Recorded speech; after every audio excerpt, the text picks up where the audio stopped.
பிரைஸ்லாம். இன்று நாம் தியானத்துக்காக எடுத்துக்கொள்கிற வேத பகுதி 1 யோவான் 4:9 வசனம். 1 யோவான் 4:9. 1 யோவான் 4 அதிகாரம் 9 வசனம். தம்முடைய ஒரே பேரான குமாரனாலே நாம் பிழைக்கும்படிக்கு தேவன் அவரை இவ்வுலகத்திலே அனுப்பினதினால் தேவன் நம்மேல் வைத்த அன்பு வெளிப்பட்டது. ஜெபிப்போம். ஸ்தோத்திரம் ஆண்டவரே, இப்பொழுது இந்த வார்த்தையை தியானிக்கும்படியான கிருபை எங்களுக்கு தருவீராக. எங்கள் ஆண்டவரும் மீட்பு இரட்சகருமாய் இயேசு கிறிஸ்துவின் வழியாக ஏறெடுக்கிறோம் நல்ல பிதாவே, ஆமேன். தம்முடைய ஒரே பேரான குமாரனாலே நாம் பிழைக்கும்படிக்கு, குமாரனாலே நாம் பிழைக்கும்படிக்கு, ஹல்லேலூயா. இதை தான் நம்ம தியானிக்க இருக்கிறோம். பிழைக்கும்படிக்கு அப்படின்னா ஏதோ நம்ம இந்த உலகத்தை விட்டு இறந்த பிறகு பரலோகத்துக்கு போன பிறகு செய்கிற ஒரு காரியம் அல்ல. ஹல்லேலூயா. இந்த உலகத்திலே பிழைக்கும்படிக்கு, ஆமேன். குமாரனாலே நாம் பிழைக்கும்படிக்கு என்று வேதம் சொல்லுகிறது. ஆமேன். இந்த குமாரனாலே இந்த உலகத்தில் ஒரு ஆசீர்வாதமாக நம்ம பிழைக்கிறதுக்கு என்ன செய்யணும்? ஆமேன். ஏன்னா ஒரு ஆசீர்வாதமாக இருக்கிறதுங்கிற காரியத்தில் ஒரு தடை இருக்குது. என்ன தடை இருக்குது? ஆதியாகமம் 3:17 பாருங்க, அந்த கடைசி வரியிலையும். ஆதியாகமம் 3:17. ஆதியாகமம் 3 அதிகாரம் 17 வசனம். பின்பு அவர் ஆதாமை நோக்கி, நீ உன் மனைவியின் வார்த்தைகளுக்கு செவி கொடுத்து புசிக்க வேண்டாம் என்று நான் உனக்கு விளக்கின விருட்சத்தின் கனியை புசித்தபடியினாலே பூமி உன் நிமித்தம் சபிக்கப்பட்டிருக்கும். நீ உயிரோடு இருக்கும் நாளெல்லாம் வருத்தத்தோடே அதன் பலனை புசிப்பாய். ஆமென். பூமி உன் நிமித்தம் சபிக்கப்பட்டிருக்கும். நீ உயிரோடு இருக்கும் நாளெல்லாம் வருத்தத்தோடே அதன் பலனை புசிப்பாய். இந்த காரியத்திலிருந்து நான் விடுதலை ஆகணும்னா நான் குமாரனாலே பிழைக்கணும். ஹல்லேலூயா. ஏன்னா ஒரு தேவன் அந்த நாளில் கொடுத்த ஒரு ஆசீர்வாத குறைவோ அல்லது சாபமோ நம்ம எப்படி வேணாலும் எடுத்துக்கலாம். அது என்ன? நீ உயிரோடு இருக்கும் நாளெல்லாம் வருத்தத்தோட அதன் பலனை புசிப்பாய். ஹல்லேலூயா. இது என் வாழ்க்கையில எடுக்கப்படணும். ஆமென்.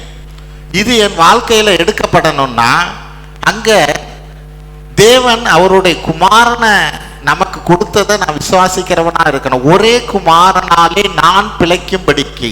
ஹல்லேலூயா. அவர் இந்த பூமிக்கு வந்தது நம்ம பாவத்தை மன்னிப்பதற்காக மட்டுமல்ல, அவர் இரத்தத்தினாலே நாம் கழுவப்படவும் பாவத்திலிருந்து விடுதலை ஆகும்படிக்காக மட்டுமல்ல, குமாரனாலே நாம் பிழைக்கும்படிக்கு. ஹல்லேலூயா. ஆங்கிலத்தில் அங்கே என்ன சொல்லுது? we might live through him. இந்த உலகத்தில் வாழ்வது. ஹல்லேலூயா. எல்லாம் வாழ்ந்துக்கிட்டு தானே இருக்கிறோம், வாழ்ந்துக்கிட்டு தான் இருக்கிறோம், அதில் ஒன்றும் சந்தேகம் இல்லை. ஆனால் பலரது வாழ்க்கை எப்படி இருக்குது? வாய்க்கும் கைக்குமா இருக்கு. ஒரு ஆசீர்வாதமான வாழ்க்கைன்னு சாப்பாடை மட்டும் சொல்லிட முடியாது, நம்மளை சுற்றி இருக்கிற ஒரு சௌகரியத்தை மட்டும் சொல்லிட முடியாது. ஹல்லேலூயா. அப்போ பிழைக்கிற காரியத்தில் தேவனுடைய ஆசீர்வாதம் நமக்கு இருக்கணும். அந்த வருத்தம் இருக்கக்கூடாது. ஹல்லேலூயா. அந்த வருத்தப்பட்டு பாரம் சுமக்கிறவர்களாக நம்ம இருக்கக்கூடாது. இதுக்கு தான் இந்த நாளில் தேவன் என்ன காரியத்தை நமக்கு வைத்திருக்கிறாருங்கிறத நம்ம பார்க்க இருக்கிறோம். உபாகமம் 8:3 படிப்போம். உபாகமம் 8:3. உபாகமம் 8 அதிகாரம் 3 வசனம். அவர் உன்னை சிறுமைப்படுத்தி உன்னை பசியினால் வருத்தி, மனுஷன் அப்பத்தினால் மாத்திரமல்ல கர்த்தருடைய வாயிலிருந்து புறப்படுகிற ஒவ்வொரு வார்த்தையினாலும் பிழைப்பான் என்பதை உனக்கு உணர்த்தும்படிக்கு நீயும் உன் பிதாக்களும் அறியாதிருந்த மன்னாவினால் உன்னை போஷித்தார். உனக்கு உணர்த்தும்படிக்கு. ஹல்லேலூயா. அங்க என்ன சொல்லுது? அவர் உன்னை சிறுமைப்படுத்தினது, உன்னை பசியினால வருத்தப்படுத்தினது. ஹல்லேலூயா. நீ உணர்ந்து கொள்ளும்படிக்காய். எது? அப்பத்தினால மாத்திரம் அல்ல என்கிற காரியத்தை நீ புரிஞ்சு கொள்ளும்படிக்காய். ஹல்லேலூயா. சாப்பாட்டினால மாத்திரம் அல்ல, அவருடைய வாயிலிருந்து வருகிற ஒவ்வொரு வார்த்தையினாலும். ஹல்லேலூயா. அவர்கிட்டேருந்து என்ன நோக்கி என்ன வார்த்தை வருதுங்கிறத நான் எந்த அளவுக்கு புரிஞ்சுக்கிறேனோ, எந்த அளவுக்கு புரிஞ்சுக்கிட்டது மட்டுமல்ல, அந்த வார்த்தைக்கு நான் கீழ்ப்படுகிறேனோ அதுதான் எனக்கு ஆசீர்வாதம். நீ உணர்ந்து கொள்ளும்படிக்கு உன் வாழ்க்கையில வர்ற பிரச்சனை என்ன அப்படின்னா, பிரச்சனைக்கு காரணம் என்னன்னா நீ உணர்ந்து கொள்ளும்படிக்கு, ஹல்லேலூயா, நீ புரிந்து கொள்ளும்படிக்கு, ஹல்லேலூயா, தேவனுக்கிட்டேருந்து வர்ற வார்த்தையை நான் எப்படி நான் பிடிச்சுக்கிறேங்கிறத குறித்து. அப்ப நம்ம இங்க என்ன பார்க்கிறோம், குமாரனாலே பிழைக்கும்படிக்காக அப்படின்னா குமாரன் தான் வார்த்தையா இருக்கிறார். ஹல்லேலூயா. அந்த வார்த்தை என்கிட்ட வருகிற போது அதை எந்த அளவுக்கு கவனமா நான் கேட்கிறவனாக கீழ்ப்படுகிறவனாக இருக்கிறேனோ அதுக்கு தகுந்தபடி தான் என்னுடைய வாழ்க்கை ஆசீர்வாதமா இருக்கும். ஆமென். அப்ப முதல் காரியம் என்ன பார்ப்போம், ஆமோஸ் 5:4 பாருங்க. ஆமோஸ் 5வது அதிகாரம் 4வது வசனம். ஆமோஸ் 5ஆம் அதிகாரம் 4ஆம் வசனம். கர்த்தர் இஸ்ரவேல் வம்சத்தாருக்கு சொல்லுகிறது என்னவென்றால், என்னை தேடுங்கள் அப்பொழுது பிழைப்பீர்கள். ஆமென். என்னை தேடுங்கள் அப்பொழுது பிழைப்பீர்கள். குமாரனாலே பிழைப்போங்கிற காரியத்தை குறித்து நம்ம தியானிச்சுக்கிட்டு இருக்கிறோம். அதுக்கு அவர் என்ன சொல்றாரு, முதல்ல என்னை தேடுங்க அப்பதான் பிழைப்பீங்கிறார். ஹல்லேலூயா. அவரை தேடணும். அவரை எப்படி தேடுறது? ஒரு முறை செக்கினாவுக்கு வந்த ஒருத்தர் கொஞ்சம் மனநிலை பாதிப்பானவர் ஒரு நாள் திடீர்னு காணா போயிட்டார். நாங்களும் தேடுறோம், போலீஸ் ஸ்டேஷனில் கம்ப்ளைண்ட் கொடுத்துட்டோம். 4-5 நாளாக தேடிக்கிட்டு இருக்கிறோம். ஹல்லேலூயா. ஆனால் செக்கினாவுக்கான காரியம் போயிட்டு தான் இருக்குது. என்ன, நாங்கள் எவ்வளவுதான் இந்த காரியத்தில் செக்கினாவுக்கான காரியத்தில் கிளாஸில் மற்ற காரியங்கள் எல்லாம் நடத்திக்கிட்டே இருந்தாலும் எங்கள் உள்ளத்தின் ஆழத்தில் ஒரு ஏக்கம் இருந்துக்கிட்டே இருக்கு. அந்த ஏக்கம் என்னன்னா, அவர் எங்கே போயிட்டார், அவரை தேடணுமே, காணா போயிட்டாருங்கிறது. ஹல்லேலூயா. ஆனால் ஒரு நாள் பிரதர் ஆரோன் ஒரு இடத்துல அவரை பார்த்தார். எப்போ, ஒரு 4-5 நாள் கழிச்சு. ஹல்லேலூயா. அதுக்கப்புறம் அவரை கொண்டு வந்தோம், நல்லபடியாக முடிச்சுட்டு போனார். ஹல்லேலூயா. காரியம் என்ன, தேடுகிற காரியத்தை குறித்து பார்க்கிறோம். என்னை தேடுங்கள் அப்பொழுது பிழைப்பீர்கள்னா நான் எப்படி தேடுறதுன்னு கேட்டுக்கிட்டு இருக்கக்கூடாது. ஹல்லேலூயா. நான் எப்படி தேடுறது? உன் புள்ள காணா போச்சுன்னா நீ எப்படி தேடுவ? ஹல்லேலூயா. உங்களுக்கு முக்கியமான ஒரு காரியம் காணா போச்சுன்னா நீ எப்படி தேடுவ? அந்த மாதிரி தேவனை தேடணும். நான் எப்படா அவரை பார்க்கலாம், எப்ப தேவனுடைய வார்த்தை என்கிட்ட வரும், என் பிரச்சனைக்கு, இந்த காரியத்துக்கு என்றபடியா நான் எந்த நேரமும் அந்த சிந்தனையில் நான் இருக்கிறவனாக இருக்கிற போது தான் அந்த வார்த்தை என்கிட்ட வருகிற போது இது தேவன் பேசுகிறார் இந்த காரியத்துக்காகங்கிறத நான் உணர்ந்து கொள்ளவே முடியும். ஹல்லேலூயா. அதுலேயும் 6வது வசனத்திலையும் பாருங்க என்ன சொல்றார். ஆமோஸ் 5ஆம் அதிகாரம் 6ஆம் வசனம். கர்த்தரை தேடுங்கள் அப்பொழுது பிழைப்பீர்கள். போதும், கர்த்தரை தேடுங்கள் அப்பொழுது பிழைப்பீர்கள்.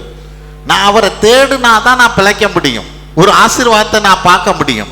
மத்தேயு 7:8 என்ன சொல்லுது, தேடுகிறவன் கண்டடைவான். நான் தேடுனாதான் அவரை கண்டடைய முடியும், இல்லைன்னா அவரை கண்டடைய முடியாது. ஆமென். லூக்கா 2:37 படிப்போம்.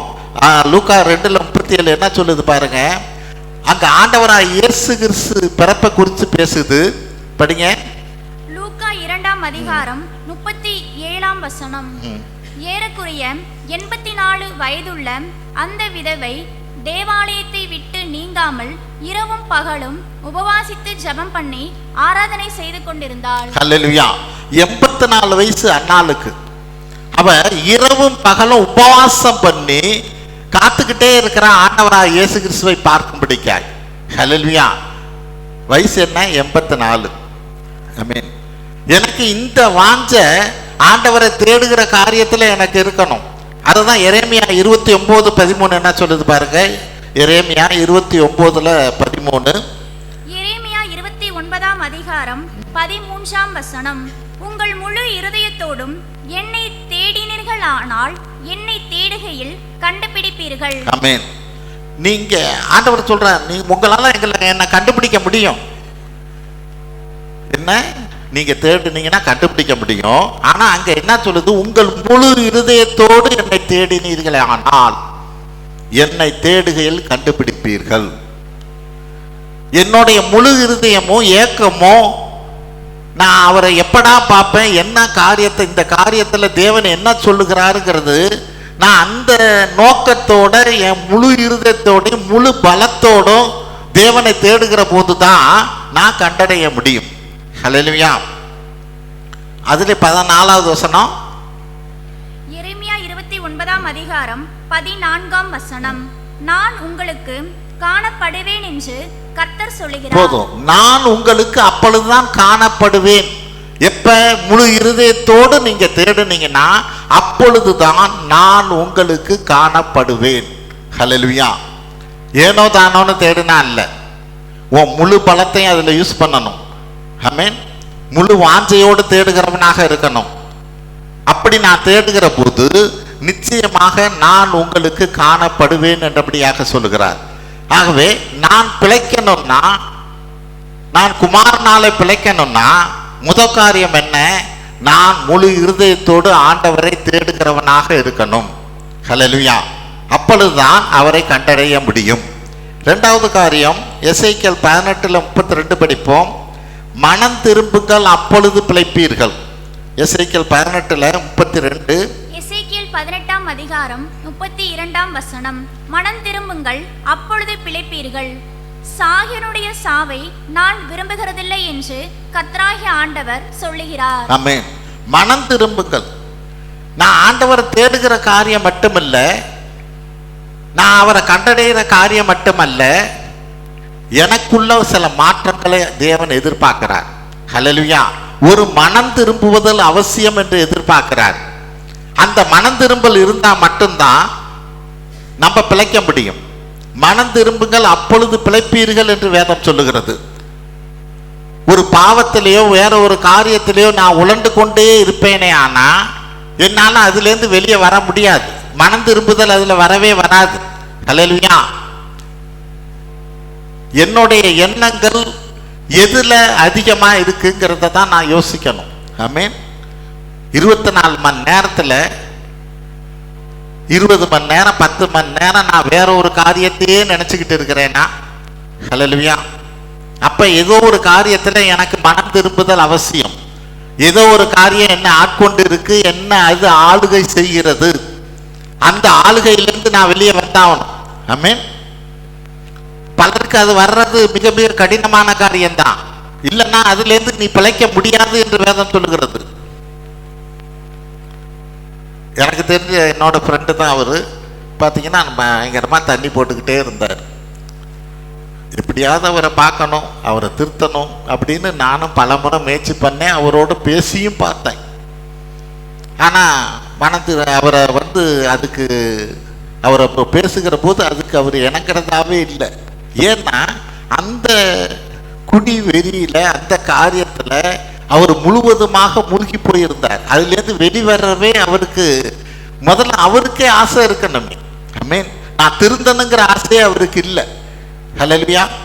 அப்ப என்னாச்சு? கொஞ்ச நாள்ல தண்ணி போட்டே இறந்தே போனார். ஆமென். பாலைவனத்தில் இருக்கிற ஒட்டகமானது அங்க பச்சையே இருக்காது, முச்செடி தான் இருக்கும்.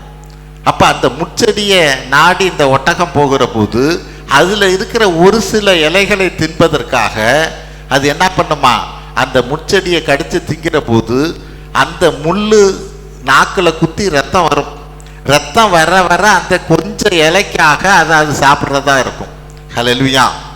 இப்படிதான் பாவமானது, இந்த உலக காரியமானது. ஹல்லேலூயா. நம்ம அழிந்து போகிறோங்கிறத நம்ம அறிஞ்சுமே அதுலேருந்து நம்மளால வெளியே வர முடியாது. ஹல்லேலூயா. இந்த காரியம் எனக்கு அழிவை தான் கொண்டு வரும், தேவனால என்னை ஆசீர்வதிக்க முடியாதுங்கிறத தெரிஞ்சிருந்துமே நான் அதுல வீழ்ந்து போகிறவனாக இருப்பேன். ஏன்னா மனம் திரும்புதல் எனக்கு அங்க இல்லை. ஹல்லேலூயா. அந்த மனம் திரும்பல் இருந்தால் மட்டும்தான் ஆண்டவர் நம்மளை ஆசீர்வதிக்க முடியும். மத்தேயு 4:17 படிப்போம். மத்தேயு 4ஆம் அதிகாரம் 17ஆம் வசனம். அது முதல் இயேசு மனம் திரும்புங்கள், பரலோக ராஜ்யம் சமீபித்திருக்கிறது என்று பிரசங்கிக்க தொடங்கினார். ஆமென். மனம் திரும்பு. பரலோக ராஜ்யத்துக்குள்ள பரலோகத்துக்குள்ள நீ போகணும்னா நீ மனம் திரும்புதல் அவசியம். ஹல்லேலூயா. நீ எந்தெந்த காரியத்தை விடணுமோ அதை விடுவதற்கு நீ தயாரா இருக்கணும். அப்படி இருந்தாதான் ஆசீர்வாதத்தை நீ முழுமையாக பார்க்க முடியும். ஹல்லேலூயா. இந்த 2 பேதுரு 3:9 படிப்போம். 2 பேதுரு 3:9. 2 பேதுரு 3ஆம் அதிகாரம் 9ஆம் வசனம். தாமதிக்கிறார் என்று சிலர் எண்ணுகிறபடி கர்த்தர் தமது வாக்குத்தத்தத்தை குறித்து தாமதமாயிராமல் ஒருவரும் கெட்டு போகாமல் எல்லாரும் மனம் திரும்ப வேண்டும் என்று விரும்பி நம்மில் நீடிய பொறுமை உள்ளவராயிருக்கிறார். ஆமென். இந்த வசனத்தை எப்படி பார்க்கிறோம்? தமது வாக்கு தத்தத்தை குறித்து அப்படின்னா என்ன? தேவன் உங்களுக்கு ஒரு வாக்கு தத்தத்தை கொடுத்துருக்கிறார். அந்த வாக்கு தத்தம் நிறைவேற மாட்டேங்குது. ஹல்லேலூயா. தேவன் வாக்கு தத்தம் கொடுத்து ரொம்ப நாள் ஆச்சு, ஆனால் வாக்கு தத்தம் நிறைவேறல. அப்போ இங்கே ஆண்டவர் என்ன சொல்றார்? நீ மனம் திரும்ப வேண்டும் என்று விரும்புகிறார். ஹல்லேலூயா. அந்த வசனத்தில் என்ன சொல்லுது பாருங்க. வாக்கு தத்தத்தை குறித்து தாமதிக்கிறார்னு நீ நினைக்கிற, அவர் என்ன நினைக்கிறாரு? நீ மனம் திரும்ப வேண்டும் என்றபடியாக அவர் நினைக்கிறார். நீ மனம் திரும்பின பிறகுதான் அந்த வாக்கு தத்தத்தை உனக்கு நிறைவேற்றுவார். ஹல்லேலூயா. வாக்கு தத்தத்தை குடிச்சுட்டார். ஆமென். அதை நோக்கி நம்ம ஓடிக்கிட்டு இருக்கலாம். ஹல்லேலூயா. ஆண்டவராக இயேசு கிறிஸ்து பிறக்க போறாருங்கிறது அது நட்சத்திரத்தை வடிவில் வந்துருச்சு. ஹல்லேலூயா. அந்த சாஸ்திரிகள் என்ன பண்றாங்க? அந்த நட்சத்திரத்தை பார்த்துக்கிட்டு பயணிச்சுக்கிட்டே இருக்கிறாங்க. அது எங்க போய் நிக்குதோ அங்கதான் ஆண்டவராக இயேசு கிறிஸ்து பிறந்திருக்கிற இடம். ஆமென். தேவன் உனக்கு அந்த நட்சத்திரத்தை போல உனக்கு வாக்கு தத்தத்தை கொடுத்து இருக்கிறார். அந்த வாக்கு தத்தத்தை பார்த்துக்கிட்டே நீ என்ன பண்ணணும்? ஓடிக்கிட்டே இருக்கணும். அது ஒரு இடத்துல போய் அது நிறைவேறும். ஹல்லேலூயா. இதுதான் பழைய ஏற்பாடுலையும் மேக சம்பம் எங்க எழுப்பி போகுதோ நீ போய்கிட்டே இருக்கணும். எங்க நிக்குதோ அங்க நீ நிக்கணும். ஹல்லேலூயா. அப்ப தேவன் கொடுத்திருக்கிற வாக்கு தத்தம் ஏன் நிறைவேறல அப்படின்னா அவர் உன்கிட்ட சில மாற்றங்களை எதிர்பார்க்கிறார். நீ அதை நோக்கி பயணிக்கிற போது உன்னை சரி பண்ணிக்கிட்டே வருவார். அந்த முழுமையான அந்த வாக்கு தத்தம் உன் வாழ்க்கையில முழு பலனை கொடுக்கும்படிக்காய், முழு ஆசீர்வாதத்தை கொடுக்கும்படிக்காய் நீ உனக்குள்ள சில காரியங்கள்ல மாற்றங்கள் தேவை. ஹல்லேலூயா. அப்ப மனம் திரும்புங்கள் அப்பொழுது பிழைப்பீர்கள் என்றபடியாக ஆண்டவர் சொல்லுகிற காரியம் என்ன? நான் தேடினா மட்டும் போதாது, அவரை கண்டடைஞ்சா மட்டும் போதாது, நான் மனம் திரும்புகிறவனாக இருக்கணும். அப்பொழுதுதான் நான் பிழைக்கிறவனாக இருப்பேன் என்று வேதம் சொல்லுகிறது. ஆமென். அப்ப மனம் திரும்ப எந்தெந்த காரியத்துல நான் மனம் திரும்பணுமோ அந்த காரியத்திலெல்லாம் நான் மனம் திரும்புகிறவனாக இருக்கணும். கொஞ்சம் கஷ்டம்தான், ஆனா அதை செஞ்சா மட்டும்தான் ஆசீர்வாதம். ஹல்லேலூயா. 3வது காரியம் நீதிமொழிகள் 4:4 பார்ப்போம். கர்த்தருடைய கட்டளையை கை கொள்ளுங்கள் அப்பொழுது பிழைப்பீர்கள்.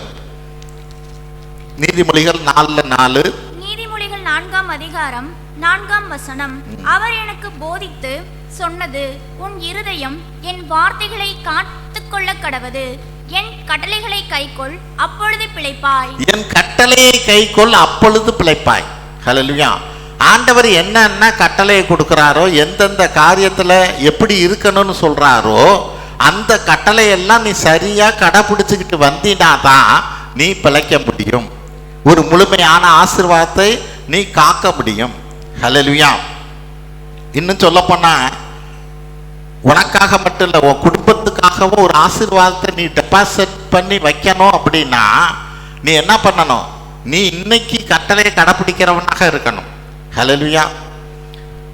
ஒரு 2 வாரத்துக்கு முன்னாடி நினைக்கிறேன் சிந்தனையில் ஒரு வார்த்தை எழுதியிருந்தோம்.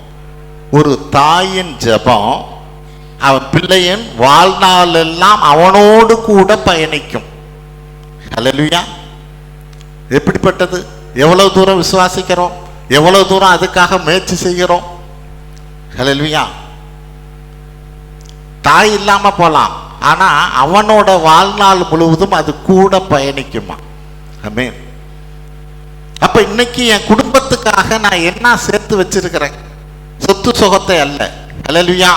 வேதம் என்ன சொல்லுது? யாத்திராகமம் 20:6 பாருங்க. யாத்திராகமம் 20:6. யாத்ராகமம் 20ஆம் அதிகாரம் 6ஆம் வசனம். என்னிடத்தில் அன்பு கூர்ந்து என் கற்பனைகளை கை கொள்ளுகிறவர்களுக்கோ 1000 தலைமுறை மட்டும் இரக்கம் செய்கிறவராயிருக்கிறேன். ஆமென்.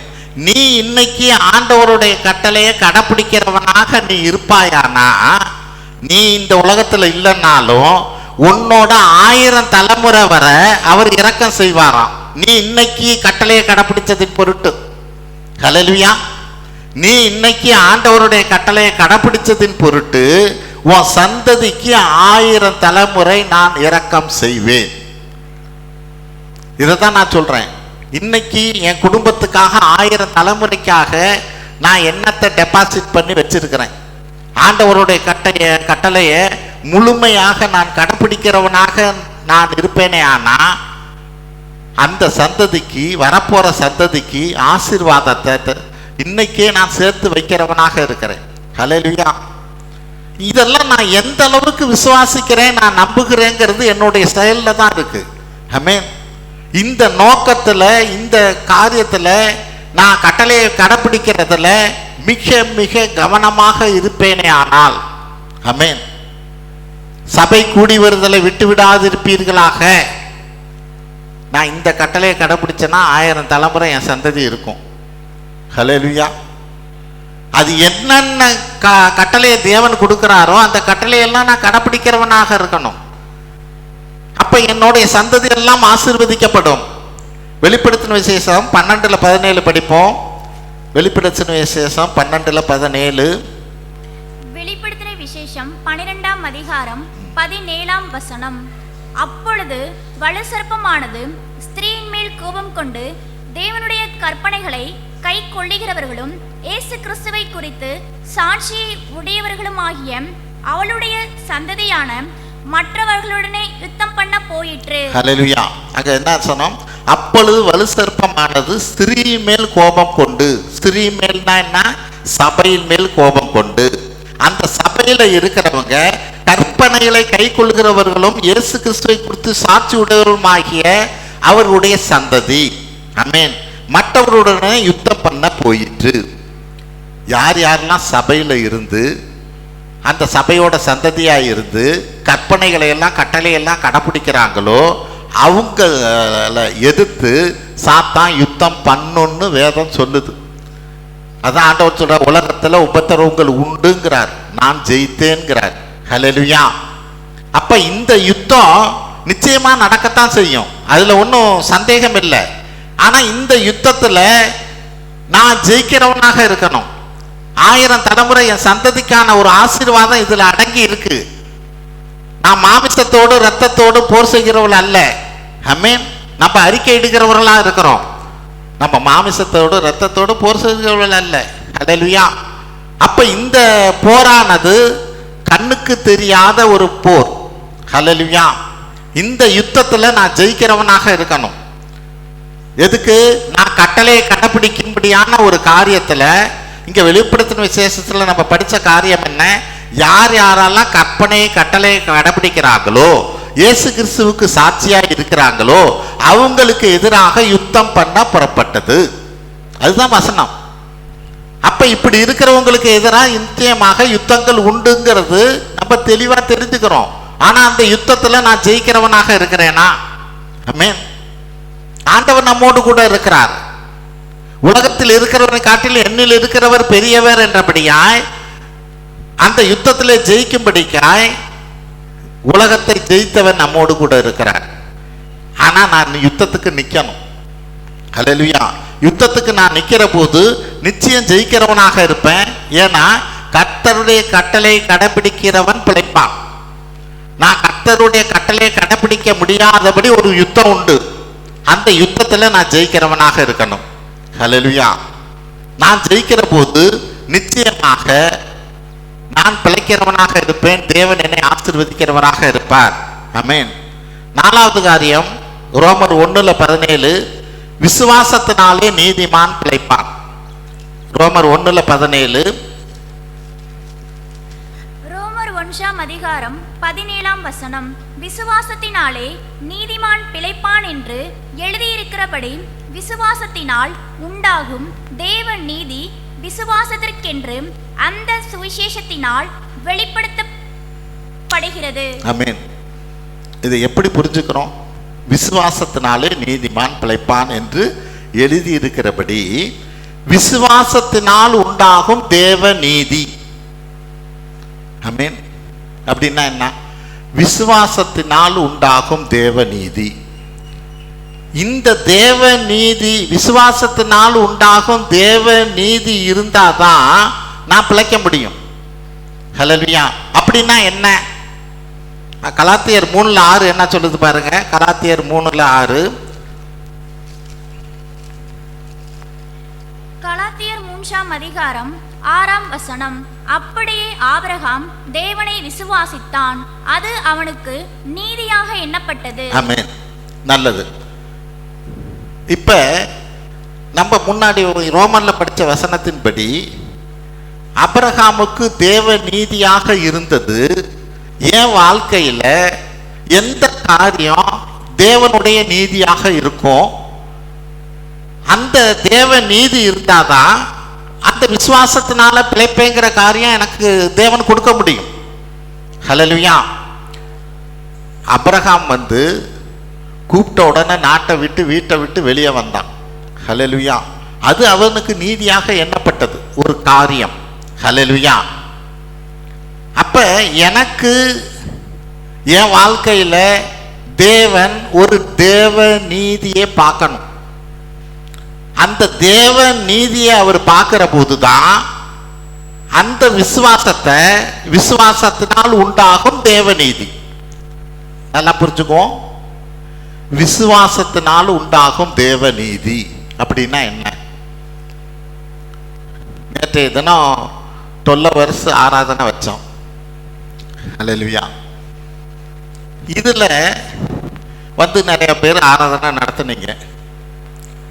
அதே நேரம் நான் இன்னும் 1 மணி நேரம் இங்க உட்கார்ந்து இருந்தா அது தேவனுக்கு மகிமையா இருக்கும், இங்க ஆராதனை நடத்துறவங்களுக்கு உற்சாகமா இருக்கும் அப்படின்னு நினைச்சு நான் உட்கார்ந்து இருந்தேன்னா தேவனுடைய பார்வையில் அது தேவ நீதியாக, விசுவாசத்தினால் உண்டாகும் தேவ நீதியா மாறும். புரியுதா புரியலையா? புரிஞ்சா உட்காரணுமே வா. ஆமென். தேவ நீதிங்கிறது என்ன? நீ எதை விசுவாசிக்கிறியோ அது அங்க தேவ நீதியா மாறும். நான் அங்க என்னத்தை விசுவாசிக்கிறேன்? நான் இங்க உட்கார்ந்து இருந்தேன்னா தேவன் என்னை ஆசீர்வதிப்பாருங்கிறத நான் விசுவாசிக்கிறேன். அது தேவ நீதியா மாறுது. தேவன் என்னை பிழைக்க செய்வார், விசுவாசத்தினாலே என்னை பிழைக்க செய்வார். ஹல்லேலூயா. அங்க பாடுறவங்க காக்கா போல கத்துனாலும் சரி, ஹல்லேலூயா, அவங்களுக்கு என்கரேஜ்மெண்ட் அடிக்கா, தேவனுக்கு மகிமையா நான் உட்கார்ந்து இருக்கிறேன், இதை தேவன் மகிமைப்படுத்துவார், இந்த விசுவாசத்தை ஆசீர்வதிப்பார்னு நீ நினைச்சன்னா அது தேவ நீதியா மாறி உனக்கு விசுவாசத்தினாலே நீ பிழைக்கும்படிக்கான ஒரு ஆசீர்வாதத்தை தருவார். ஹல்லேலூயா. இதுதான் அங்க வேதம் சொல்லுகிறது. அங்க விசுவாசத்தினால் உண்டாகும் தேவ நீதி. ஹல்லேலூயா. நம்ம யோசிச்சு பார்க்கணும். ஆனா நமக்கு முடியாது, சில காரியங்கள் முடியாது. ஏன் முடியாது? சத்துரு விடாது. ஒரு முறை இருங்கலூர்ல இது செக்கினா நடந்தது. நம்ம பிள்ளைகள்லாம் அங்கே நடத்திக்கிட்டு இருக்கிறாங்க. நாங்கள் ஆனால் நான் வேலைக்கு போவேன், வேலைக்கு போயிட்டு முடித்த உடனே அங்கே ஓடி போய் பார்ப்பேன். உங்கள் சிஸ்டரும் அப்படி தான் பார்ப்பாங்க. நாங்கள் வேலையில் தான் இருக்கிறோம். அது ஒரு மே மாதம். அந்த மே மாதம் என்னாச்சு அப்படின்னா, இவங்க அண்ணன் என்ன பண்ணார், சிஸ்டரோட அண்ணன், மே மாதங்கிறதுனால கொடைக்கானலில் ரூம்லாம் போட்டு இத்தனாம் தேதி நம்ம டூர் போகிறோம்னு எல்லாமே ஃபிக்ஸ் பண்ணிட்டார். எல்லாமே ரெடி ஆகிடுச்சு. அங்கேருந்து ஃபோன் பண்ணுறாரு, இத்தனாம் தேதி நம்ம எல்லோரும் டூர் போகிறோம். ஏன்னா மே மாதம் அவங்களுக்கு லீவு, அந்த மாதத்தை விட்டாக்க கஷ்டம் அப்படின்னு சொல்லி அதுவும் இல்லாமல் கொடைக்கானல் ஊட்டிங்கிறது அந்த நாளில் தானே ரொம்ப இதாக இருக்கும். அப்போ ஃபிக்ஸ் பண்ணிட்டார், ரூமெல்லாம் புக் ஆகிடுச்சு. ஃபோன் பண்ணுறார். ஆனால் அதே நேரம் நம்ம என்னாச்சு, இருங்கலூரில் செகண்டாக வச்சுருக்குறோம். ஹல்லேலூயா. ஆண்டவர்கிட்ட போய் ஜெபிக்கிறேன், ஆண்டவரே எல்லாம் ஆள் இருக்குது, ஆண்டவரே கோஆர்டினேட்டர் இருக்கிறாரு, அந்தந்த கிளாஸுக்கு ஆள் இருக்குது, ஏன்னா நாங்கள் இந்த டூருக்கு போகணும் அப்படியா நான் ஜெபிக்கிறேன். அப்போ ஆண்டவர் சொல்கிறாரு, நீ அந்த டூருக்கு போனால் எப்படி இருக்கும் தெரியுமா? யுத்தம் நடந்துக்கிட்டு இருக்கிற போது தாவீது உப்புரகையில் வாக்கிங் போன மாதிரி இருக்கும், உலாவுனது மாதிரி இருக்கும். ஹல்லேலூயா. நீ போக விரும்புறியான்னாரு. ஆமென். இங்கே நம்மளுடைய பிள்ளைங்க இங்கே யுத்தம் பண்ணிக்கிட்டு இருக்கு. செக்கினாங்கிறது ஒரு யுத்தம். நான் ஜாலியாக அங்கே போய் உலாவிட்டு இருக்கிறவனுமா? ஆண்டவர் இப்படி தான் பேசினார். உடனே நான் ஃபோன் பண்ணேன், இல்லை நாங்கள் டூருக்கு வரல, கேன்சல் பண்ணுங்க, நீங்கள் வேணா போயிட்டு வாங்க. ஹல்லேலூயா. இது தேவனுடைய பார்வையில் தேவ நீதியாக எண்ணப்படும். ஹல்லேலூயா. இது தேவனுடைய பார்வையில் தேவ நீதியாக எண்ணப்படும். இதுதான் இன்னைக்கு தேவன் நம்மள்கிட்ட எதிர்பார்க்கறது. அந்த தேவ நீதியை தான் தேவன் நம்மள்கிட்ட எதிர்பார்க்கிறவராக இருக்கிறார். எபிரேயர் 11:7 பார்ப்போம். எபிரேயர் 11:7. எபிரேயர் 11ஆம் அதிகாரம் 7ஆம் வசனம்.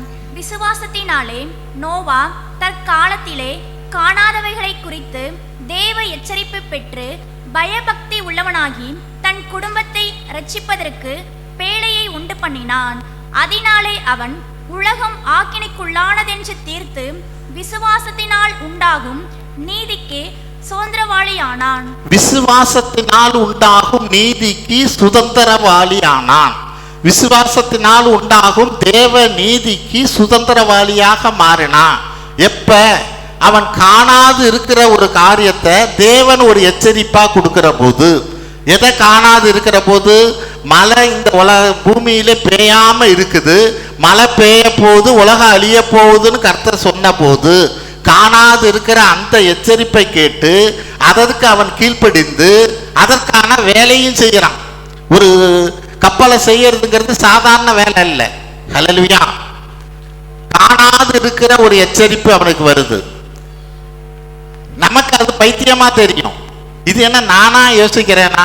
இதுவரையில மழையே பேஞ்சது இல்லையே, வானத்திலிருந்து தண்ணி கொட்டினதே இல்லையே, இது எப்படி நடக்கும்? இது சாத்தான் கொண்டு வர்ற எண்ணமோ என்றபடியா நம்ம என்ன பண்ணுவோம்? அதுக்கு கீழ்ப்படிய மாட்டோம். ஆனா நான் அங்க வேதம் சொல்லுது, விசுவாசத்தினாலே நோவா தற்காலத்திலே காணாது இருக்கவைகளை கொடுத்து தேவ எச்சரிப்பை பெற்று பயபக்தி உள்ளவனாகி தன் குடும்பத்தை இரட்சிப்பதற்கு பேழையை உண்டு பண்ணினான். தன் குடும்பத்தை இரட்சிப்பதற்கு பேழையை உண்டு பண்ணினான். நான் என் குடும்பத்தை இரட்சிப்பதற்கு காணாது இருக்கிற ஒரு காரியத்தில் நான் விசுவாசம் வைக்க முடியுமா? என்ன காணாது இருக்கிறதுல நான் விசுவாசத்தை வைக்கிறது? நான் இந்த இடத்துல இந்த ஆராதனையில் இந்த ஜபத்துக்கு நான் போய் உக்காந்தா என் குடும்பத்தை நான் காப்பாற்ற முடியுங்கிற காணாது இருக்கிற எச்சரிப்புக்கு நீ கீழ்ப்படிஞ்சின்னா அது தேவ நீதியாக எண்ணப்படும். ஹல்லேலூயா. நான் எப்படி இந்த காரியத்தை தேவன் இந்த காரியத்தெல்லாம் வைத்திருக்கிற போது என் வாழ்க்கையில எப்படி அதை அப்ளிகபிள் பண்றேன், எப்படி அதை செயல்படுத்துகிறவனாக இருக்கிறேன்? ஏதோ குமாரனால பிழைப்பான்னா அப்படியே அந்த வார்த்தையை கேட்டோன்னு நான் பிழைச்சிட முடியுமா? எந்த அளவுக்கு அதை விசுவாசிக்கிற, எந்த அளவுக்கு அதை நம்புகிறவனாக இருக்கிற? அங்க வேதம் சொல்கிறது, விசுவாசத்தினாலதான் ஒரு நீதிமான் பிழைக்க முடியும். எந்த காரியம் அந்த விசுவாசத்துல அது காணாது இருக்கலாம், அது நமக்கு தெரியாது இருக்கலாம். ஆனா அதை நம்புகிற போது, விசுவாசிக்கிற போது அது தேவ நீதியாக கர்த்தர் நினைத்து, தேவன் நினைத்து அந்த தேவ நீதியை அந்த விசுவாசத்தினால நம்மளை ஆசீர்வதிப்பார். ஹல்லேலூயா. இன்னைக்கு அந்த தேவ நீதிக்கு, விசுவாசத்தினால உண்டாகிற தேவ நீதிக்கு நான் என்ன கீழ்ப்படுத்துகிறவனாக இருக்கிறேன்னா? அதே 11ஆவது அதிகாரத்தில் ராகாப்பை பற்றியும் பேசப்படுகிறது. ஆமென். அந்த எரிக்கோ மதில் எல்லாம், எரிக்கோக்குள்ள பெரிய கோட்டை, 2 பேர் போய் ஸ்பை போய் எல்லாம் பார்த்துட்டு, உளவாளிகள்லாம் போய் பார்த்துட்டு வந்துட்டாங்க. அந்த 2 பேர்த்த ராகாப்பு என்ன அவ வீட்டில் ஒளிச்சு வைக்கிறான் ராஜாவுக்கு எதிராக. செய்ய முடியுமா? ஆமென். இன்னைக்கு அரசாங்கத்துக்கு எதிரான ஒரு குற்றம் பண்ணினவனை உன் வீட்டில் அடைக்கலம் வாங்கி கொடுக்க முடியுமா? ஆமென்.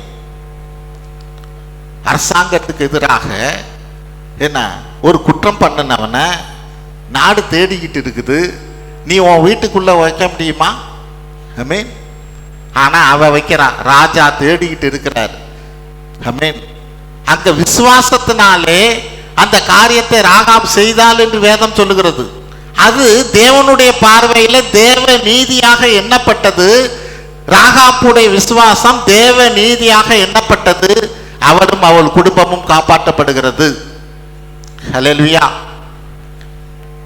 அப்ப இன்னைக்கு என் வாழ்க்கையில எது தேவ நீதியாக தேவன் பார்க்கும்படிக்கான ஒரு விசுவாசத்தை எதுல நான் வச்சிருக்கிறேன், எதுலெல்லாம் வச்சிருக்கிறேன், தேவன் என்னையும் என் குடும்பத்தையும் காப்பாற்றபடிக்காய். ஹல்லேலூயா. அந்த விசுவாசத்தான் என்னை காப்பாற்றும். அந்த தேவ நீதி எங்க? என்கிட்ட என்ன தேவ நீதி இருக்கு? தேவன் என்கிட்ட பார்க்கும்படிக்கான தேவ நீதி என்ன என்கிட்ட இருக்கு? ஹல்லேலூயா. அது இருந்தாதான் என் குடும்பத்தை தேவன் ஆசீர்வதிக்க முடியும். ஆமென். எனக்கு ஆசீர்வாதம் வேணுங்கிறதுக்கு மட்டும் போதாது, விசுவாசத்தினாலதான் நீதிமான் பிழைப்பான். அந்த தேவ நீதிக்கான விசுவாசத்துக்கான காரியம் என்ன என்கிட்ட இருக்கு? ஹல்லேலூயா. அது இன்னைக்கு நான் பார்க்கிறவனாக இருக்கணும். ஆமென். 5வது காரியம், நன்மையை தேடுகிறவர்கள் பிழைப்பார்கள். ஆமோஸ் 5:14. ஆமோஸ் 5:14 வசனம். ஆமோஸ் 5ஆம் அதிகாரம் 14ஆம் வசனம். நீங்கள் பிழைக்கும்படிக்கு தீமையே அல்ல நன்மையை தேடுங்கள், அப்பொழுது நீங்கள் சொல்லுகிறபடியே சேனைகளின் தேவனாகிய கர்த்தர் உங்களோட இருப்பார். ஆமென். நீங்கள் பிழைக்கும்படி தீமை அல்ல நன்மையை தேடுங்கள், அப்பொழுது நீங்கள் சொல்லுகிறபடி சேனைகளின் தேவனாகிய கர்த்தர் உங்களோடு கூட இருப்பார். ஹல்லேலூயா. நன்மையை தேடுங்கள், பிழைப்பீர்கள். நம்ம நன்மை செய்கிறவர்களாக இருக்கணும். இயேசு கிறிஸ்துவின் நாமத்தினால இயேசு கிறிஸ்துவை வெளிப்படுத்தும்படிக்கா நம்ம மற்றவங்களுக்கு நன்மை செய்கிறவர்களாக இருக்கிற போது மற்றவங்க பார்ப்பாங்க. ஹல்லேலூயா. ஏன் இப்படி நல்லபடியா திருந்திருக்கானே, அல்லது ஏன் இவ்வளவு காரியங்களை இவங்க செய்கிறாங்களே, இவங்க யாரு? ஹல்லேலூயா. தேவன் அதற்காகவே நம்மளை தெரிந்து கொண்டார் என்று வேதம் சொல்லுகிறது. ஆமென். நம்மளை அதற்காகவே தெரிந்து கொண்டார். எடுத்த உடனே மற்றவங்களுக்கு எல்லாம் போய் நம்ம சுவிசேஷத்தை சொல்லிட முடியாது. சில இடங்களிலே நம்ம நன்மை செய்கிறவர்களாக இருக்கிற போது மட்டும்தான் அவங்கள நம்ம கிறிஸ்துவுக்குள்ளாக நடத்த முடியும். எபேசியர் 2:10 என்ன சொல்லுது பாருங்க.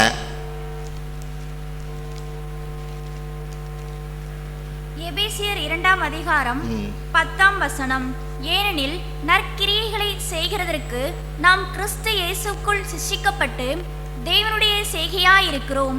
அவைகளில் நாம் நடக்கும்படி அவர் முன்னதாக அவைகளை ஆயத்தம் பண்ண இருக்கிறார். தேவனுடைய செய்கையாய் இருக்கிறோம். நீ ஒரு நன்மை செஞ்சினா நீ தான் செய்யறன்னு நீ நினைச்சுக்கிட்டு இருக்கிற, அது வேதம் என்ன சொல்லுது? தேவனுடைய செய்கையாக நாம் இருக்கிறோம். ஹல்லேலூயா. ஏன்னா நான் செய்கிற போது என்ன அல்ல, நான் யாருங்கிறத மற்றவங்க ஒத்து கவனிப்பாங்க. ஹல்லேலூயா. அது மட்டும் இல்ல, தேவனுடைய செய்கையா இருக்கணும்னா, ஒருத்தருக்கு உதவி பண்ணணும்னு ஆண்டவர் நினைச்சார்னா அந்த உதவியை யாரை கொண்டு? நம்மை கொண்டு செய்கிறபடினாலே அவங்களுக்கு அது தேவ செய்கையாக இருக்கிறது. ஹல்லேலூயா. அதற்காகவே நம்மளை எல்லாம் தெரிந்து கொண்டார் என்று வேதம் சொல்லுகிறது. அது எந்த காரியமா இருந்தாலும் சரி. ஆமென். நான் ஒரு நல்ல காரியத்தை செய்கிற போது அது தேவ செய்கையாக இருக்கிறது. அதற்காகவே தேவனை நம்மளை தெரிந்து கொண்டவராக இருக்கிறார். அந்த நன்மையை தேடுகிற போது, அப்படிப்பட்ட காரியத்தை தேடுகிற போது நான் பிழைப்பேன் என்று வேதம் சொல்லுகிறது. இந்த காரியத்துல நம்ம சோர்ந்து போகக்கூடாது. ரோமர் 2:7 என்ன சொல்லுது? ரோமர் 2:7. ரோமர் 2ஆம் அதிகாரம் 7ஆம் வசனம். சோர்ந்து போகாமல் நற்கிரியைகளை செய்து மகிமையும் கனத்தையும் அழியாமையும் தேடுகிறவர்களுக்கு நித்திய ஜீவனை அளிப்பார். ஆமென். சோர்ந்து போகாமல் நற்கிரியை செய்கிறவங்களுக்கு மகிமை, கனம், அழியாமை எல்லாமே. மதர் தெரசா அப்படிதான். ஹல்லேலூயா. சோர்ந்து போகாம அவங்க அந்த கிரியை செய்தபடினால அவங்களுக்கு மகிமை, கன, அழியாமை எல்லாத்தையும் தேவன் கொடுக்கிறார். ஹல்லேலூயா. இதை தான் ஆண்டவர் நம்மள்கிட்ட எதிர்பார்க்கிறார். சோர்ந்து போகாமல் நன்மை செய்கிறவர்களாக இருக்கிற போது நாம் பிழைப்போம் என்று வேதம் சொல்லுகிறது. 6வது காரியம், பேதமையை விட்டு விலகுங்கள், அப்பொழுது பிழைப்பீர்கள். நீதிமொழி 9:6. நீதிமொழி 9:6. நீதிமொழிகள் 9ஆம் அதிகாரம் 6ஆம் வசனம். பேதைமை விட்டு விலகுங்கள், அப்பொழுது பிழைப்பீர்கள். ஆமென். பேதைமை என்ன? பேதைமை விட்டு விலகுங்கள், அப்பொழுது பிழைப்பீர்கள்னா என்ன அர்த்தம்? ஆமென். forsake the foolish. ஆங்கிலத்தில் அப்படித்தான் போடுது, forsake the foolish. ஒரு முட்டாள்தனமான ஒரு காரியத்தை விட்டு நீங்க விலகணுங்குது. என்ன முட்டாள்தனமான காரியம்?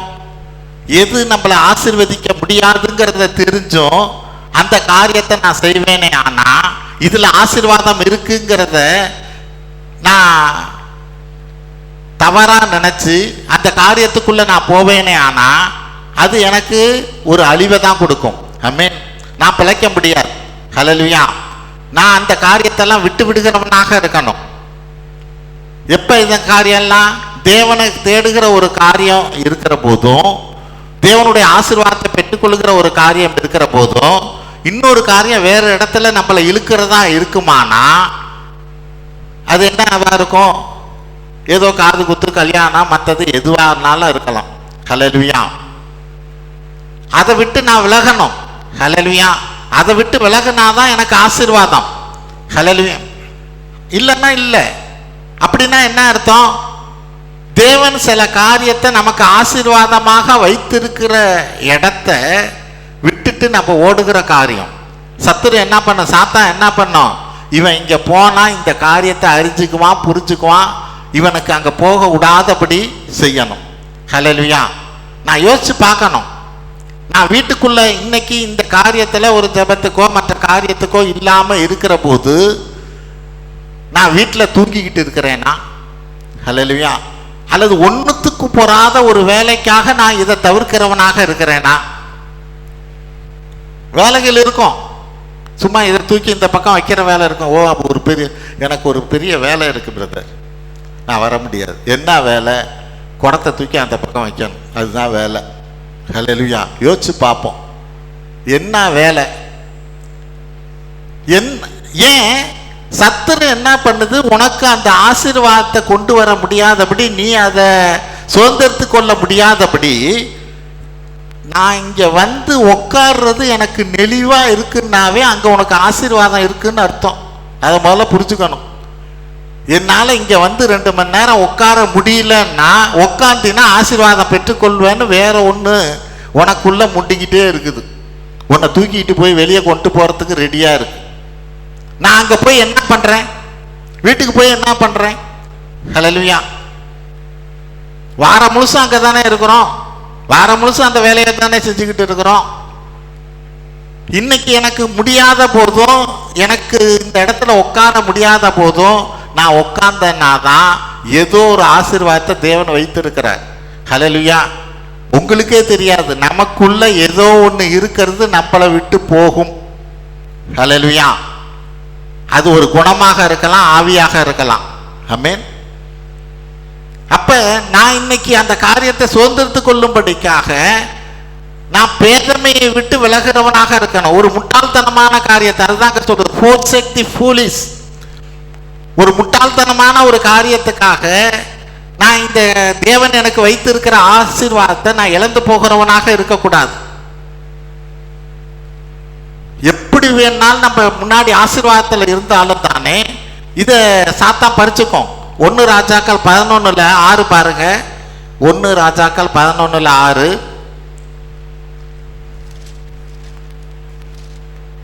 1 ராஜாக்கள் 11ஆம் அதிகாரம் 6ஆம் வசனம். சாலமோன் தன் தகப்பனாகிய தாவீதைப் போல கர்த்தரை பூரணமாய் பின்பற்றாமல் கர்த்தரின் பார்வைக்கு பொல்லாப்பானதை செய்தான். 9வது வசனம். 9:10.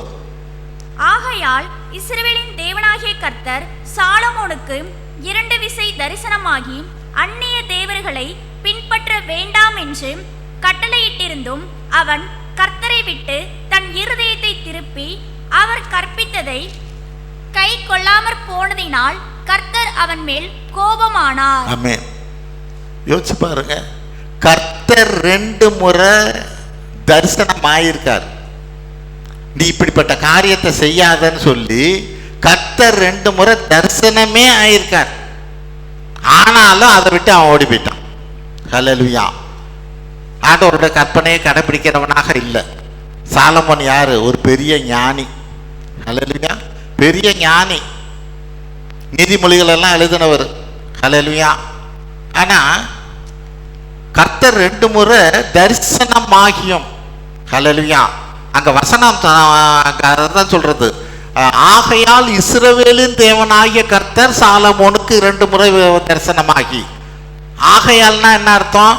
உங்க அப்பாவாகிய தாவீதை போல நீ கடைப்பிடிக்காம இருக்கிற, நடக்காம இருக்கிற, ஆகையால் இஸ்ரவேலின் தேவனாகிய கர்த்தர் சாலமோனுக்கு 2 முறை தரிசனமாகிறார். ஆனாலும் அதை பார்த்தவன், கர்த்தரை தரிசனம் பண்ணவன், 2 முறை தரிசனம் பண்ணவன் கர்த்தரை விட்டு விலகிறவனாக இருக்கிறான். அப்ப நம்மளோட காரியம் என்ன? நமக்கு சாத்தான் ரொம்ப, நம்மெல்லாம் ஒரு லட்டு மாதிரி சும்மா அப்படி காலை பிடிச்சி மெதுவாக எடுத்து விட்டுரும், அவ்வளோதான், முடிஞ்சு போச்சு. ஐ மீன் அதுக்கு ஒரு பெரிய பிராயச்சித்தம் பண்ணணும், ரொம்ப ஸ்ட்ரெயின் பண்ணணும்னு சாத்தான் நினைக்காது. இதெல்லாம் நமக்கு சாதாரணம். தேவனை விட்டு நம்ம விலகும்படிக்காய் ஒரு சின்ன, அதை தான் நான் சொன்னேன், ஒரு குடத்தை தூக்கி இங்கே வைக்கிற காரியத்தை வச்சே நம்மளை இழுத்துப்படணும்னு நான் சொன்னேன். ஒரு ஒன்றுமில்லாத காரியம், அதை தான் வேதம் சொல்லுது, ஃபூலிஷ்னஸ். நான் இப்போ என்னுடைய ஆசீர்வாதத்துக்காக, என்னுடைய சந்ததியோட ஆசீர்வாதத்துக்காக நான் கொஞ்சமும் மெனப்படுறதுக்கு ரெடியா இல்லை அப்படின்னா ஆசீர்வாதம் மட்டும் எப்படி வரும்? ஆமென். எப்படி ஆசீர்வாதம் வரும்? வரவே வராது. ஹல்லேலூயா. அவன் இந்த நாள்ல இந்த மாதிரி பேதமையை விட்டெல்லாம் நம்ம விலகுகிறவர்களாக இருக்கணும். ஹல்லேலூயா. தேவன் எவ்வளோ காரியத்தை நமக்கு அற்புதத்தை செஞ்சிருக்கலாம், அதிசயத்தை செஞ்சிருக்கலாம். சாலமோனுக்கு தரிசனமான காரியம் போல நம்மளை கொண்டு அநேகருக்கு நம்ம சில வார்த்தைகளை சொல்லி இருந்திருக்கலாம். அதனால அவங்க கூட தீர்க்க தரிசனமா சொன்ன வார்த்தை அவங்களுக்குள்ள நிறைவேறி இருக்கலாம். ஆமென். ஆனா எந்த நேரத்தில் சாத்தான் நம்மளை இழுக்கணும் தெரியாது. அந்த நேரத்தில் நம்ம விழுந்து போகிறவர்களாக இருக்கிறோம். ஆமென். அந்த நம்ம யோசிச்சு பார்க்கணும், எது முக்கியம்? ஹல்லேலூயா. தேவனுடைய பார்வையில் எது முக்கியம், எது ஆசீர்வாதங்கிறத பார்த்து நான் அதுக்கு நிற்கிற போது மட்டும்தான் தேவன் என்னை ஆசீர்வதிக்க முடியும். இதுதான் இன்னைக்கு குமாரனாலே நான் பிழைப்பது என்பது. ஏதோ பரலோகத்தில் பிழைக்கிறத குறித்து சொல்லல, இந்த காரியெல்லாம் பூமியிலே பிழைக்கும்படிக்கான காரியம். ஹல்லேலூயா. பூமியிலே நான் ஆசீர்வாதமாக இருக்கும்படியான காரியத்தை தேவன் கொடுக்கிறார். அப்போ காரியம் என்ன? கர்த்தரை தேடுங்க, அப்பொழுது பிழைப்பீர்கள். நான் எப்படி தேடுறேன்? தேடுவதற்காக என்ன நான் முயற்சி பண்றேன்? ஆமென். இன்னும் சொல்ல போனா நான் என்ன இழந்து தேவனை தேடுகிற காரியத்தில் இருக்கிறேன். ஹல்லேலூயா. இன்னைக்கு போனா 2000 ரூபாய் சம்பளம், போகலன்னா சம்பளம் கிடைக்காது அப்படின்னா அது ஒரு இழப்பு தான். ஆனா அந்த இழப்பை நான் இழந்து தேவனை தேடுகிற காரியத்தில் இருக்கிறேனா? ஆமென். அப்ப தேவனை தேடுகிற காரியம் அப்பொழுது பிழைப்பீர்கள். அடுத்தது மனம் திரும்புகள், அப்பொழுது பிழைப்பீர்கள். தேடுனா மட்டும் போதாது, நான் மனம் திரும்புகிறவனாக இருக்கணும். என்னுடைய சுபாவங்கள் எல்லாம் மாறணும். ஆமென். என்னுடைய காரியங்கள் எல்லாம் மாறணும். ஹல்லேலூயா. ரட்சிக்கப்படுகிறோம் அப்படிங்கிறது வேற. ஆனா மனம் திரும்புங்கிறது நான் முழுமையான ரட்சிப்புக்குள்ள வந்ததுக்கான காரியத்தை, மனம் திரும்புங்கிறது ஒவ்வொரு காரியத்திலையும் நான் வெளியே வரணும். ஆமென். அது கோபமா இருக்கலாம், வேற காரியமா இருக்கலாம். இந்த மனம் திரும்புதல் நமக்கு மிக மிக அவசியம். அடுத்தது கர்த்தருடைய கட்டளையை கடைபிடிக்கணும். என்ன ஆண்டவர் என் கூட பேசுகிறாரோ அதுதான் தேவனுடைய கட்டளை. ஆவியானவர் எனக்குள்ள இருந்து இதை செய்யாதன்னு சொன்னா அதற்கு நான் கீழ்ப்படுகிறவனாக இருக்கணும். ஹல்லேலூயா. அப்ப நான் பிழைப்பேன் என்று வேதம் சொல்லுகிறது. அடுத்தது விசுவாசத்தினாலே நீதிமான் பிழைப்பான். தேவனுடைய பார்வையில் என் வாழ்க்கையில் என்ன காரியம் தேவ நீதியாக இருக்குதோ அதுதான் என்ன விசுவாசத்தில் பிழைக்க வைக்கும். தேவனுடைய பார்வையில் அந்த விசுவாசம், ஆபிரகாம் கிட்ட இருந்த அந்த விசுவாசத்தை தேவ நீதியாக எண்ணப்பட்டது. எந்த விசுவாசம்? உடனே வெளியே வான்னு சொல்ற போது வந்த விசுவாசம், உடனே உன் பிள்ளைய பலி கொடுன்னு சொன்ன போது அதுக்கு கீழ்ப்படிஞ்ச விசுவாசம், அது தேவ நீதியாக எண்ணப்பட்டது. இந்த தேவ நீதியாக எண்ணப்படுகிற ஒரு விசுவாசம் எனக்குள்ள இருக்குமானா நான் பிழைப்பேன். ஹல்லேலூயா. நான் மட்டுமல்ல, என் சந்ததி பிழைக்கும். ஆமென். நன்மையை தேடுகிறவர்கள் பிழைப்பார்கள். நம்ம ஆண்டவருக்காக மாதிரியாக ஆண்டவரை நாம் வெளிக்காட்டும்படிக்காய் அந்த தேவனுடைய குணாதிசயமாக நான் மற்றவர்களுக்கு செய்கிற காரியம் எனக்குள்ளே இருக்குமானா நான் பிழைப்பேன். கடைசியாக பேதைமையை விட்டு விலகிறவர்களாக இருக்கணும். எது எது தேவனுக்கு பிடிக்காத காரியங்கிறத புரிஞ்சிருக்கணும். எது தேவனுக்கு பிடிச்ச காரியங்கிறத அறிஞ்சிருக்கணும். ஆவியானவர் நிச்சயமா நீங்க கேட்டீங்கன்னா உங்களோட பேசுவார். ஹல்லேலூயா.